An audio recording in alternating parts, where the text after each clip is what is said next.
নমস্কাৰ আপোনালোকে চাই আছে Assam north east news live ষ্টুডিঅ'ত মই কষ্টুৰিমা লৈ আহিছো কেইটিমান খবৰ মুখ্যমন্ত্ৰী অহাৰ খবৰ পাই কিয় এতিয়া পথ মেৰামতিৰ কাম আৰম্ভ কৰা হৈছে ইমান দিন ক'ত আছিল কাছাৰ জিলা প্ৰশাসন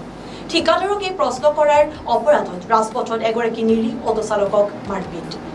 দীৰ্ঘদিনৰ পৰা বেহাল হৈ আছে শিলচৰ চহৰৰ প্ৰতিটো বাটপথ বেহাল পথৰ বাবে দীৰ্ঘদিনৰ পৰা নৰক যন্ত্ৰণা ভোগ কৰি আহিছে শিলচৰ চহৰবাসীয়ে বেহাল এই পথসমূহৰ মেৰামতিৰ বাবে দীৰ্ঘদিনৰ আন্দোলন কৰি আহিছে চহৰ ৰাইজে পিছে কোনো গুৰুত্ব নাই প্ৰশাসনৰ কিন্তু মুখ্যমন্ত্ৰী বৰাক ভ্ৰমণৰ খবৰ পাই এতিয়া হঠাৎ চহৰৰ ৰাজপথত থকা গাঁত বিচাৰি অভিযান আৰম্ভ কৰিছে কাছাৰ জিলা প্ৰশাসনে আজি আবেলি 3 দিনীয়া কাৰ্যসূচীলৈ বৰাকত আহি উপস্থিত হ'ব মুখ্যমন্ত্ৰী হিমন্ত বিশ্ব শৰ্মা আৰু মুখ্যমন্ত্ৰীৰ ভ্ৰমণক কেন্দ্ৰ কৰি যোৱাকালিৰ পৰা দিনে নিশাৰ ৰাজপথত গাঁত বিচাৰি কাছাৰ জিলা প্ৰশাসনৰ চলিছে অভিযান গোটেই নিশা শিলচৰ চহৰৰ ৰাজপথত থকা গাঁত পুতিলে কাছাৰ জিলা প্ৰশাসনে নিশা প্ৰশাসনৰ এই পথ মেৰামতিৰ কাম চলি থকাৰ সময়তে শিলচৰ কেপিটেল পইণ্টত এগৰাকী নিৰহ অটো চালকক মাৰপিট কৰিলে সায়ন ৰয় নামৰ এজন ঠিকাদাৰ ইমান দিন প্ৰশাসন ক'ত আছিলে এতিয়া কিয় মুখ্যমন্ত্ৰী অহাৰ খবৰ পাই পথ মেৰামতিৰ কাম আৰম্ভ কৰিছে ঠিকাদাৰক এই প্ৰশ্ন কৰাৰ অপৰাধত চালকজনক ৰাজপথত দলবদ্ধ আক্ৰমণ কৰিলে সায়ন ৰয় সহ তেওঁৰ গুণ্ডা বাহিনীয়ে ঘটনা কেন্দ্ৰ কৰি নিশা এক উত্তপ্ত পৰিস্থিতিৰ সৃষ্টি হয়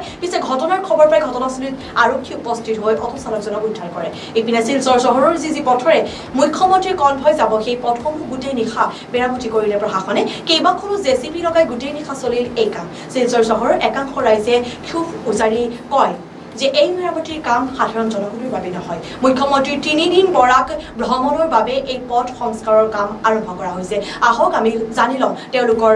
ভাষ্য রাস্তাটা আজকে এই 1.5 বছর থেকে এইরকম অবস্থা ন্যাচুরাল অবস্থা পায়া গাড়ি দিয়ে চলাই নিতা পায়া দিয়ে চলার মতো অবস্থা নাই তারপরে আগামীকালকে সিএমআইকে শুরু করে রাতে গাড়ি না যায় এই কাজটা জাস্ট ওয়ান টাইম কালকে বাদে পরশু দিনে পায়া বানানি দেখলাম অবস্থা এগুলা খালি মন্ত্রী মিনিস্টার আইলে পরে আগের দিন করে 4 দিনে গেছে এর আগে কোন মন্ত্রী আসলো আগের দিন রাত্রেবেলা কাজ হয় পরদিন অমিত শাহ আসলো তারপর দিন দেখা যায় যা তাই রাস্তা আগের যা রাস্তা ছিল তাই কথা কই যখন যে মন্ত্রী হিমন্ত বিশ্ব শর্মা আসতেছে না আমার চিন্তা টাউনে ভালো কথা আসতেছে কিন্তু ওখান যে কাজটা করছে দুদিনের জন্য মানে গ্লাসটা ওয়ান টাইম গ্লাসটা খেয়ে তুমি চলে যাও কালকে সকালে তুমি রাস্তা সেই দেখে নেবে ঠিক আছে যেরকম আছে বাংলা চূড়ার রাস্তা এরকমই পাবে একদিনের জন্য কাজ করার কোনো দরকার নেই ঠিক আছে করলে পারমানেন্ট কাজটা করাও তাহলে যদি পারমানেন্ট ভালো কাজটা করাও এরকমভাবে কাজ করার কোনো দরকার নেই তুমি আসলে পরে রাস্তা ঠিক করতে এরকম কাজ করার কোনো মতলব আছে নাকি লোকজন কষ্ট পাচ্ছে কিছু করতে পারছে না এরকম রাস্তা দিকে কতটা গাড়ি ডেইলি অ্যাক্সিডেন্ট হচ্ছে সেটা কি বলতে পারবে কেউ দেখতে নেই এতটা গাড়ি অ্যাক্সিডেন্ট আনহাতে হুজাই যোগীযান উন্নয়ন খণ্ডৰ সহযোগিতা বৃত্তীয় সজাগতা সভা হুজাই যোগীযান উন্নয়ন সৌজন্যত এখনি বৃত্তীয় সজাগতা সভা হুজাই যোগীযান ব্লগৰ কান্ধুলিবাৰী গাঁও পঞ্চায়তত অনুষ্ঠিত হয় সখী বাইদেউসমূহক বিভাগীয় মানুহৰ লগত চিনাকি কৰি দিয়ে চৰকাৰী জীবন বীমা আঁচনি সঠিক শিশুৰ পৰা মহিলাসকলে সঠিক সময়ত পায় তাৰ প্ৰতি লক্ষ্য ৰাখি সজাগতা সভা আয়োজন কৰে CSC জৰিয়তে নিবনুৱা যুৱক যুৱতীসকলে নিজকে চৰকাৰী আঁচনিৰ জৰিয়তে প্ৰতিষ্ঠা কৰিব পাৰে সেই বিষয়ে আলোচনা কৰে এই বৃত্তীয় সজাগতা সভাত উপস্থিত থাকে যোগীযান উন্নয়ন খণ্ডৰ ক্ষেত্ৰ প্ৰবন্ধক বান্তি বিশ্বাস ডাক বিভাগৰ পৰিদৰ্শক নীলকান্ত মণ্ডল গ্ৰামীণ বিকাশ বেংকৰ সহকাৰী প্ৰবন্ধক চয়নদীপা চৌধুৰী আৰু বিভিন্ন বিভাগীয় বিষয়াসকল আমাৰ নাম শায়নদীপা চৌধুৰী মই আসাম গ্ৰামীণ বিকাশ বেংকৰ পৰা আহি আছোঁ এছিষ্টেণ্ট মেনেজাৰ মোক আজি প্ৰগ্ৰামত মাতা হৈছিলে মোৰ বেংকৰ যিমানখিনি স্কিম চৰকাৰৰ পৰা যে ইমানখিনি স্কিমত কি লাভ আছে এইটো মাতাৰ কাৰণে কোৱা হৈছিলে যেনেকৈ আপোনাৰ আছে প্ৰধানমন্ত্ৰী সুৰক্ষা বীমা যোজনা আছে তাৰপিছতে প্ৰধানমন্ত্ৰী জীৱন জ্যোতি বীমা যোজনা তাৰপিছতে অটল পেঞ্চন যোজনা তাৰপিছত ছেভিংছ একাউণ্টো খুলিব পাৰিব মোৰ বেংকৰ যোগীযান শাখাৰ আণ্ডাৰত 4টা বেংকিং কৰেছপণ্ডেঞ্চো আছে মানে গাঁৱত ক'ত মানে বেংক খোলা আছে তাত গৈ মানে লগে লগে আপোনাৰ একাউণ্টটো খুলিব পাৰিব এনেকুৱা ফেচিলিটিও দিয়া আছে বেংকৰ পৰা তো এইখিনি মাতা হৈছিলে আজি আনফালে আপোনালোকে দেখিব পাইছে যে লখিমপুৰত অসুস্থ লোকৰ PMAYৰ ঘৰ নিৰ্মাণলৈ দুৰ্নীতি কাছাৰৰ লখিমপুৰত প্ৰতিদিনে এটাৰ পিছত এটা দুৰ্নীতিৰ অভিযোগ উত্থাপন হৈছেহি এইবাৰ লখিমপুৰ সমষ্টিৰ ফুলেৰটোৰ গাঁও পঞ্চায়তৰ অন্তৰ্গত পোহৰলৈ আহিছে এই দুখ লগা ছবি বিষ্ণু পথ নামৰ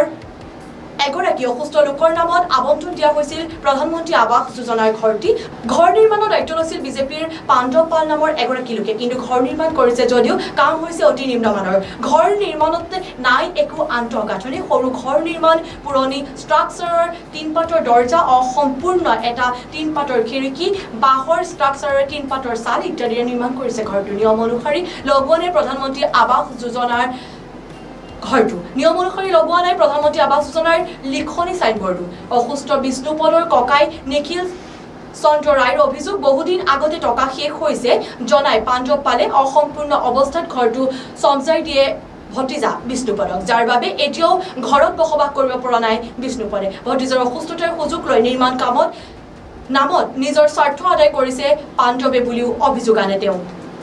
এনে ঘটনাৰ তীব্ৰ নিন্দা জনাইছে কংগ্ৰেছৰ প্ৰাক্তন আঞ্চলিক পঞ্চায়তে সদস্য দীপাংকৰ ৰায় তেওঁ কয় উন্নয়নৰ নামত অৰাজকতা ডকাইতি চলাইছে লখিমপুৰ বিজেপিয়ে আকৌ দেখা গৈছে যে শিৱসাগৰৰ মৰিয়নীত বিধায়ক ৰূপজ্যোতি কুৰ্মীক শৃংখল চলিহাৰ কাউণ্টাৰ এটেক ৰূপজ্যোতি কুৰ্মীৰ প্ৰত্যুত্তৰ দিব লাগে বুলি মই নাভাবো শৃংখল চলিহা ৰূপজ্যোতি কুৰ্মীৰ মস্তিষ্কৰ উৰ্বৰতা আমাতকৈ কম শৃংখল চলিহাই কৈছে ৰূপজ্যোতি কুৰ্মী এজন মানসিক বিকাৰগ্ৰস্ত এজন ব্যক্তি বুলি সকলোৱে জানে এই কথাষাৰ কৈছে শৃংখল চলিহাই বিধায়ক কুৰ্মীক ডিব্ৰুগড়ৰ মানসিক চিকিৎসালয়ত ভৰ্তি কৰাৰ পৰামৰ্শ দিছে শৃংখল চলিহাই প্ৰয়োজন হলে বীৰ লাচিত সেনাই সহযোগিতা কৰিব চিকিৎসালয়ত প্ৰয়োজন হলে বীৰ লাচিত সেনাই চিকিৎসালয়ত ভৰ্তি কৰাৰ দায়িত্ব গ্ৰহণ কৰিব এই কথাষাৰ কৈছে শৃংখল চলিহাই এইটো মন্তব্য কৰিছে মই শ্ৰদ্ধাৰ সাংবাদিকসকল ইয়ালৈ আহিছে সকলোকে শ্ৰদ্ধা জনাইছোঁ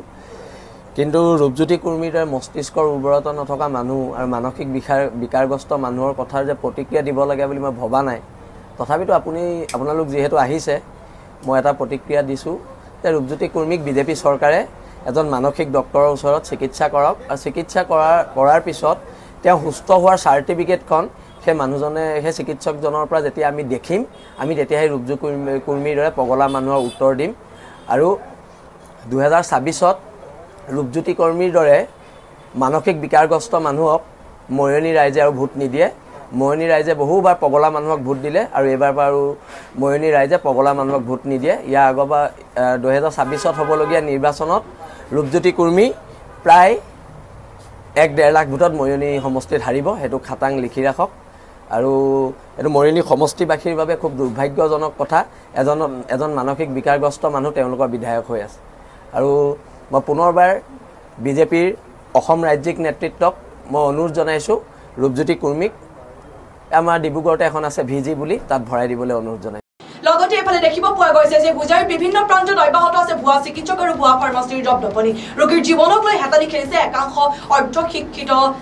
চিকিৎসকে চিকিৎসা বিজ্ঞান অধ্যয়ন নকৰাকৈ ষষ্ঠ শ্ৰেণীলৈকে পঢ়া এজন ডক্টৰৰ বিৰুদ্ধে জামুৰ খাই উঠিছে ৰোগী তথা সাধাৰণ ৰাইজে সেই চিকিৎসকজন হৈছে মোৰাজৰৰ চামৰালী বজাৰৰ ডাক্তৰ এ চৌধুৰী আকৌ এবাৰ কৈছোঁ চিকিৎসকজন হৈছে মোৰাজৰ চামৰালী বজাৰৰ ডাক্তৰ এ চৌধুৰী আপোনালোকে চাই থাকিব Assam north east news live